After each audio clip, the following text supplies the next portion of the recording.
بسم اللہ الرحمن الرحیم۔ السلام علیکم ناظرین، میں امید کرتا ہوں کہ آپ حضرات خیر و عافیت سے ہوں گے۔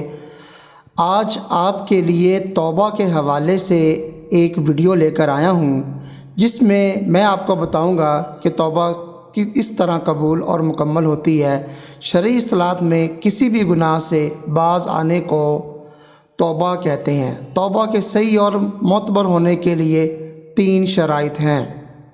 جس گناہ میں فی الحال مبتلا ہے اس کو فوری چھوڑ دے، آئندہ اسے چھوڑنے کا پختہ عزم کر لے، ماضی میں جو گناہ ہوا ہو اس پر ندامت کرے، اگر کوئی شرعی فریضہ چھوڑا ہو تو اسے ادا یا قضا کرنے میں لگ جائے، اور اگر وہ حقوق العباد کے متعلق ہے تو اس میں سے ایک شرط یہ بھی ہے کہ اگر کسی کا مال اپنے اوپر واجب ہے اور وہ شخص زندہ ہے تو یا اسے واپس لوٹا دے یا اس سے معاف کروا لے۔